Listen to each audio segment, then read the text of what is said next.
Hello guys, আশা করি সবাই ভালো আছেন।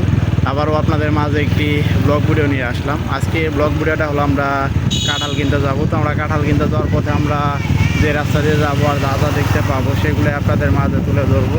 তো আমরা যাওয়ার পথে তো আপনারা দেখতে পারতেছেন এদিকে কত সুন্দর করে রাস্তার পাশে অনেকগুলা কাঁঠাল গাছ দেখতে পারতেছি আমরা। তো আমরা মূলত এদিক থেকে কাঁঠালগুলো সংরক্ষণ করব না, তো আমরা মূলত একটি বাগান মালিকের সাথে কথা বলে রেখেছি। তো সরাসরি আমরা সেই বাগানের উদ্দেশ্যে বের হয়ে পড়েছি। তো আমরা সেই কাঁঠাল গাছের বাগানে যাওয়ার পথে দেখতে পারতেছি এদিকটা আর অনেকগুলা কাঁঠাল গাছ। তো প্রত্যেকটা গাছে আপনারা দেখতে পারতেছেন অনেকগুলা করে কাঁঠাল ধরে আছে। তো সামনের এদিকে একটি শিবজাল দেখতে পারতেছি রাস্তার পাশে, কত সুন্দর করে সেই শিবজালটা আমরা দেখতে পারলাম। এদিকে দুইটিতে তারা এদিকে মাছ শিকার করে থাকে। তো সামনের পাশটা যদি একটু দেখে আপনাদেরকে, তো আপনারা দেখতে পারতেছেন এখানে ভিতরের দিকে কত সুন্দর একটি আমড়া গাছ আমরা দেখতে পারতেছি। তো গাছটি কিন্তু অনেক বড় হয়েছে।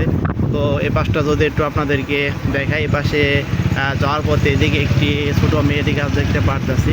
গাছে কিন্তু অনেকগুলা পাতা দেখতে পেলাম আমরা। তো এদিকটা যদি একটু আপনাদেরকে দেখাই, তো আপনারা দেখতে পারতেছেন এদিকে রাস্তার পাশে কত সুন্দর করে একটি বাউন্ডারি করেছে তারা। বাউন্ডারির ভিতরের দিকটা তো আপনারা দেখতে পারলেন অসংখ্য কিন্তু ফলের গাছ বিভিন্ন ধরনের, এগুলো আমরা দেখতে পারতেছি। তো এদিকটা যদি একটু আপনাদেরকে দেখাই, তো সামনে ব্যানারে দেখতে পারতেছি সামনে স্কুল, কত সুন্দর করে এটি তারা বুঝিয়েছে যে সামনে স্কুল, একটু ধীরে চলুন।